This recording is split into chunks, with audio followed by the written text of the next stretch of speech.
नमस्कार दोस्तों, ITI career hub YouTube channel में आप सभी का स्वागत है। तो साथियों, आज की क्लास के अंदर अपने वर्नियर हाइट के बारे में पढ़ने वाले हैं। ठीक है, इससे पहले हमने इससे संबंधित सूक्ष्ममापी यंत्र के अंदर अपने माइक्रोमीटर को कंप्लीट कर लिया और वर्नियर कैलिपर को पढ़ लिया। आज की क्लास के अंदर अपने वर्नियर हाइट गेज को पढ़ेंगे।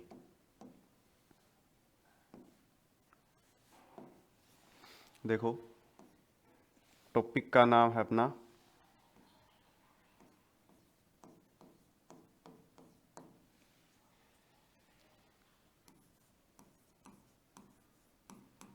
वर्नियर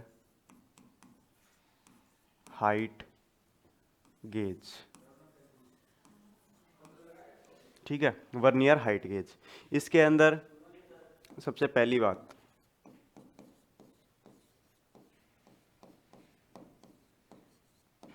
देखो वर्नियर हाइट गेज है वो एक किस प्रकार का टूल है।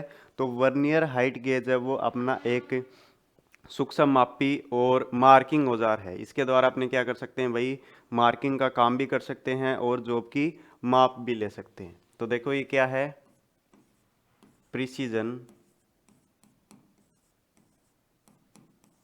Precision measuring precision measuring and marking instrument.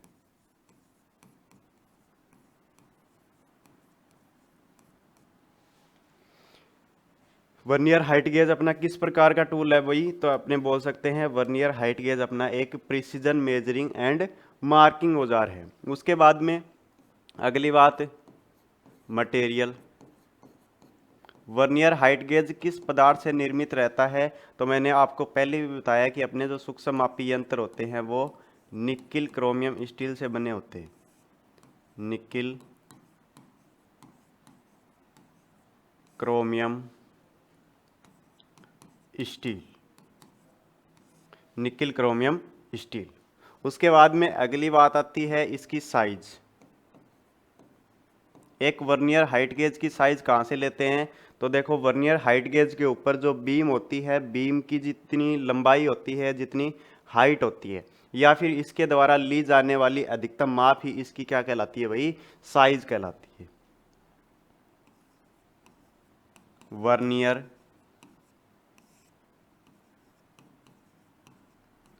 Height gauge के बीम की ऊंचाई ऊंचाई या या इसके द्वारा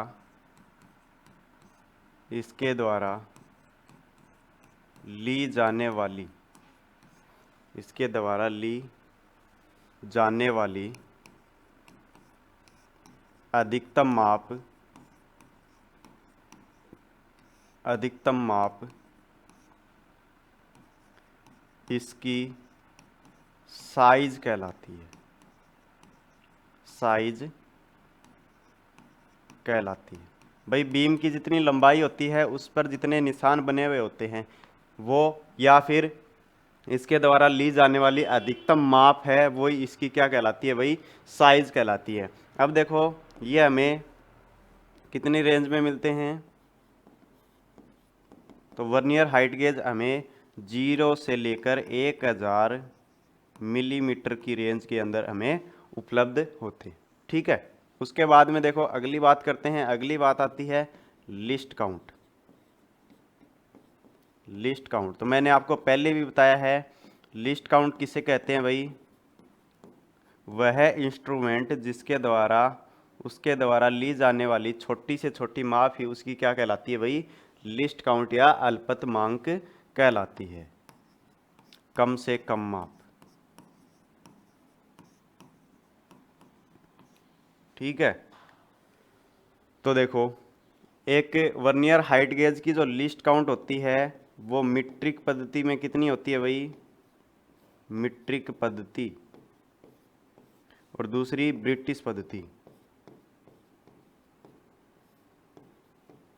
मीट्रिक पद्धति और ब्रिटिश पद्धति। देखो मीट्रिक पद्धति में इसकी जो लिस्ट काउंट होती है वो 0.02 मिलीमीटर होती है, जो कि अपनी वर्नियर कैलिपर की भी होती है सेम।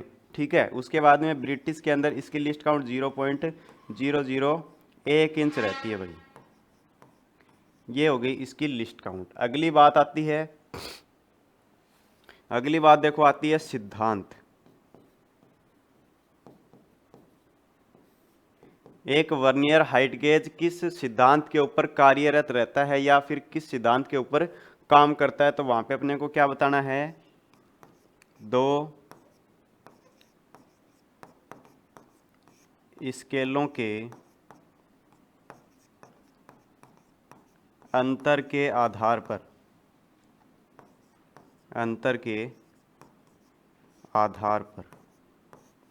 दो स्केलों के अंतर के आधार पर अपना जो वर्नियर हाइट गेज है वो कार्यरत होता है। दो स्केल कौन कौन सी है भाई, पहली तो मेन स्केल और दूसरी वर्नियर स्केल। ये बात मैंने आपको वर्नियर कैलिपर के अंदर भी बताई थी।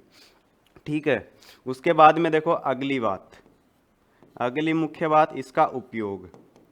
एक वर्नियर हाइट गेज का उपयोग कहाँ किया जाता है, तो देखो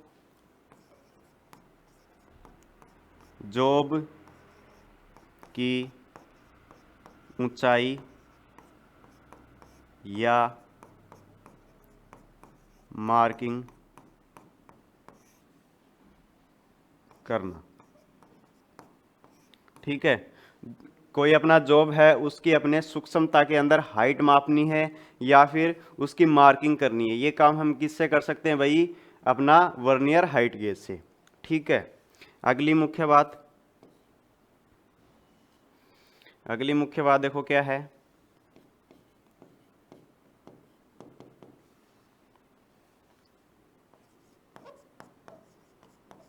आधुनिक युग के वर्नियर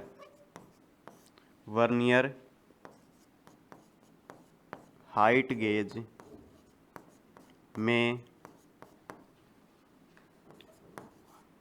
रैक एवं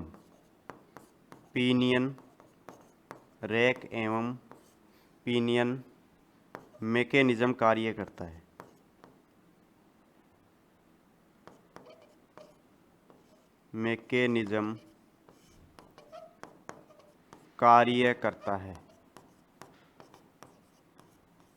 ठीक है, देखो क्या बात लिखी मैंने कि आधुनिक युग के अंदर जो वर्नियर हाइट गेज काम में लेते हैं उसके अंदर रैक एवं पिनियन मैकेनिज्म भी कार्य करता है। ठीक है, यानी जो अपनी वर्नियर स्लाइड है उसको स्लाइड करने के लिए रैक पिनियन का उपयोग किया जाता है।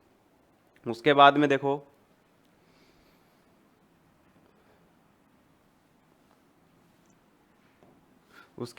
एक और मुख्य बात,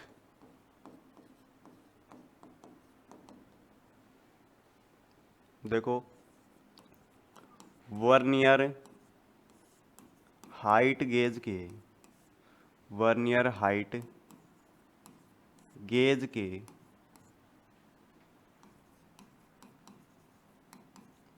आधार के नीचे एक आयताकार स्लॉट कटा होता है।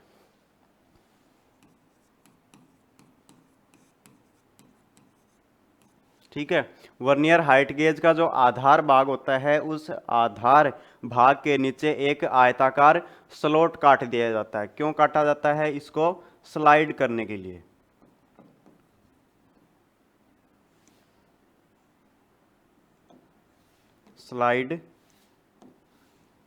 लिए। ठीक है, ताकि हम इसको आसानी से स्लाइड कर सकें।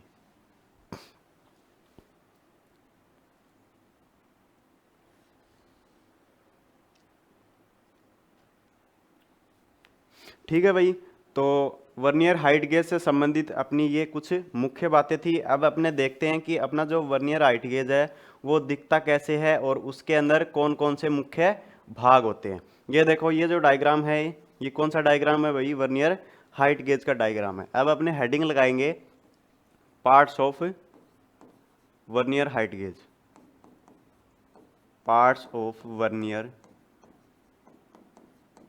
Height gauge.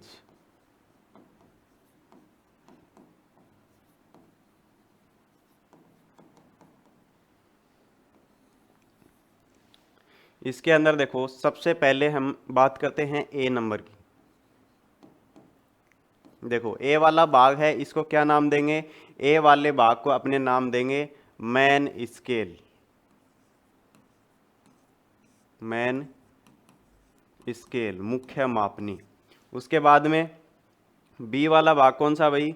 बी वाला भाग है आधार, बी आधार, इंग्लिश में बोलेंगे इसको बेस। सी वाला भाग, सी वाले भाग को अपने बोलेंगे वर्नियर स्लाइड, वर्नियर स्लाइड। उसके बाद में डी भाग, डी भाग कौन सा भाई? डी भाग को बोलेंगे अपने जा। उसके बाद में ई भाग, ई भाग कौन सा भाई? ई भाग का नाम है जा क्लैंप, जा क्लैंप। उसके बाद में एफ भाग, एफ भाग देखो कहाँ पे है? एफ भाग का नाम हो जाएगा वर्नियर स्केल। उसके बाद में जी भाग, जी भाग कौन सा है? तो देखो जी भाग, देखो जी भाग का नाम है, सॉरी यहाँ पे मैंने थोड़ी सी मिस्टेक कर दी, ये मैन स्केल नहीं है, यहाँ पे ये हो जाएगा बीम, इसको थोड़ा सा करेक्ट करना, और जी भाग हो जाएगा मैन स्केल। ठीक है। उसके बाद में देखो अगला भाग, अगला भाग कौन सा है? अगले भाग का नाम है fine adjusting slide, fine adjusting slide. उसके बाद में नेक्स्ट भाग, नेक्स्ट भाग का नाम है अपना फाइन एडजस्टिंग नट, फाइन एडजस्टिंग नट। उसके बाद में नेक्स्ट भाग कौन सा भाई? नेक्स्ट भाग देखो, नेक्स्ट भाग का नाम आता है लॉक स्क्रू, लॉक स्क्रू। उसके बाद में अगला भाग, अगला भाग भी कौन सा भाई? लॉक स्क्रू है, जे और के दोनों लिख देता हूं मैं, लॉक स्क्रू। उसके बाद में नेक्स्ट भाग है अपना स्क्राइबर, स्क्राइबर। उसके बाद में सारे भाग कंप्लीट हो गए। ठीक है, तो इस प्रकार से अपने जो वर्नियर हाइट गेज है इसके भाग होते हैं। अब देखो इसके अंदर सबसे पहला भाग ए भाग है, इसको नाम देते हैं अपने, ये वाला जो भाग है पूरा इसको बोलते हैं बीम। ठीक है, बीम या फिर धरण। उसके बाद में देखो बीम या फिर धरण होती है, इसके ऊपर देखो जो निशान बने हुए होते हैं, अंशांकन बने हुए होते हैं, इसको बोलते हैं अपने मैन स्केल।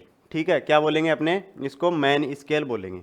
उसके बाद में नेक्स्ट भाग देखो, ये वाला जो भाग है जो कि ऊपर नीचे स्लाइड करता है, इसको अपने बोलते हैं वर्नियर स्लाइड, या फिर इसको एक नाम और दे सकते हैं मैन स्लाइड, मैन स्लाइड या फिर वर्नियर स्लाइड। अब देखो मैन स्लाइड या फिर वर्नियर स्लाइड के ऊपर ये जो निशान बने हुए होते हैं इसको अपने बोलते हैं भाई वर्नियर स्केल। क्या बोलेंगे? Vernier scale. उसके बाद में देखो ये वाली जो स्लाइड है इसको बोलेंगे फाइन एडजस्टिंग स्लाइड, और यहाँ पे एक नट लगा हुआ है जो कि इसको एडजस्ट करने का काम करता है, इसको बोलेंगे फाइन एडजस्टिंग नट। उसके बाद में यहाँ पे दो स्क्रू लगे हुए हैं जिसके द्वारा हम माप को लॉक करने का काम करते हैं। ठीक है, उसके बाद में ये वाला जो भाग है इसको बोलते हैं आधार, बेस। उसके बाद में ये वाला जो भाग है जो वर्नियर स्लाइड के साथ में जुड़ा हुआ है इसको बोलते हैं अपने जा। और जा के ऊपर ये देखो यहाँ पे स्क्राइबर लगा रहता है, और स्क्राइबर को लॉक करने के लिए यहाँ पे क्या लगाया गया है, जा क्लैंप का यूज किया गया है। ठीक है, तो एक वर्नियर हाइट गेज के ये कंप्लीट भाग होते हैं। समझ में आ गया। अब अपने आगे बढ़ते हैं और आगे कुछ मुख्य बातें देखते हैं।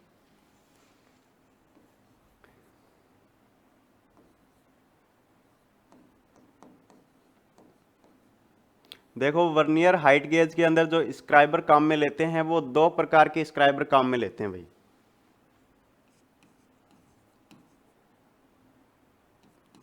वर्नियर हाइट गेज में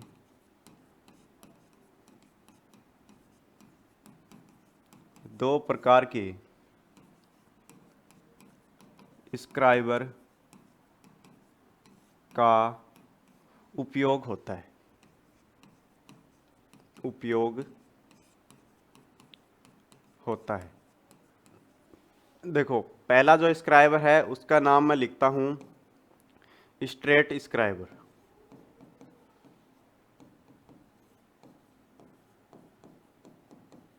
स्ट्रेट स्क्राइबर।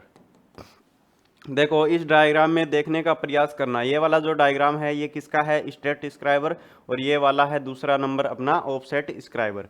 अब ये देखो सीधा होता है एकदम। अब सीधा होता है तो इसको अपने वर्नियर हाइट गेज के अंदर अपने जीरो रीडिंग सेट करेंगे तो ये वाला जो स्क्राइबर है ये नीचे टच नहीं होगा, यानी कि इसके और सरफेस के बीच में गैप रह जाएगा। ठीक है, जब अपने माप लेने का काम करेंगे तो इसके अंदर ये गैप कितना है वो प्लस करना पड़ेगा, जब भी अपना सही माप आएगा। तो देखो इसके अंदर गैप कितना रहता है, जीरो रीडिंग, यानी इसके अंदर अपने जीरो रीडिंग सेट करते हैं। जीरो रीडिंग इसके अंदर सेट करते हैं तो इसके बीच में गैप कितना रहता है भाई, 30 मिलीमीटर का गैप इसके अंदर रहता है। अब अपने को माप लेना है। मान लो कि एग्जांपल लेते हैं, हमें 10 मिलीमीटर का माप लेना है, 10 मिलीमीटर की ऊंचाई मापनी है, या फिर अपने को क्या करना है भाई 10 मिलीमीटर का मार्किंग करनी है। तो अपने क्या करेंगे, 10 मिलीमीटर के अंदर अपने 30 मिलीमीटर को प्लस करेंगे, तभी अपना सही आंसर होगा। 10 प्लस 30 बराबर कितना हो जाएगा, 40 मिलीमीटर। यानी कि 10 मिलीमीटर का निशान लगाने के लिए या फिर माप लेने के लिए हमें उसको 40 mm का खोलना पड़ेगा। अब देखो दूसरे स्क्राइबर की बात करते हैं। दूसरा स्क्राइबर अपना है offset scriber. Offset scriber. Offset scriber के अंदर देखो, इसके अंदर अपने अगर जीरो रीडिंग सेट करते हैं तो जीरो रीडिंग सेट करते हैं तो देखो ये इस प्रकार से ऑफसेट होता है भाई, या डायग्राम के अंदर आप देख सकते हो इस प्रकार से है ये। तो इसको पूरा जीरो के बराबर करेंगे तो ये नीचे तक टच हो जाएगा, तो इसके अंदर बिल्कुल भी गैप नहीं होगा, जीरो इसके अंदर गैप होगा। तो देखो अपने माप लेते हैं, जैसे कि अपने को 10 मिलीमीटर की माप लेनी है या फिर मार्किंग करनी है तो अपने को 10 का ही इसको खोलना पड़ेगा। ठीक है, बस इसी के अंदर अपने 30 mm का माप है वो प्लस करना होता है।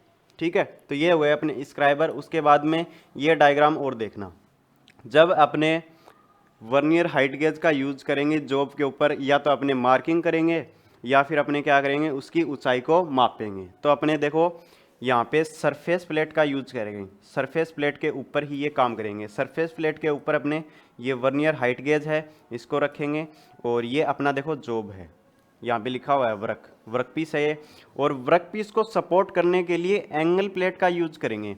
ठीक है, एंगल प्लेट 90 डिग्री के कोण में बनी हुई होती है, तो एंगल प्लेट के द्वारा जॉब को सहारा देंगे। ऐसे तो ये जॉब है ये अपना गिर सकता है, तो इसको एंगल प्लेट से सहारा देंगे। उसके बाद में इसको क्लैंप से लॉक करेंगे, और उसके बाद में हम वर्नियर हाइट गेज से या तो इसकी हाइट है वो माप सकते हैं या फिर अपने मार्किंग का कार्य कर सकते हैं। तो इस प्रकार से इसका यूज किया जाता है। समझ में आ गया? तो अपना जो वर्नियर हाइट गेज का टॉपिक है वो यहीं पर समाप्त हो जाता है। ठीक है, आशा करते हैं ये आपको समझ में आ गया होगा। अगर इससे संबंधित आपका कोई डाउट हो, क्वेश्चन हो, तो वो आप कमेंट के अंदर पूछ सकते हो। इसी प्रकार के वीडियोस देखने के लिए ITI career hub YouTube channel को सब्सक्राइब करें। मिलते हैं नेक्स्ट वीडियो में। धन्यवाद।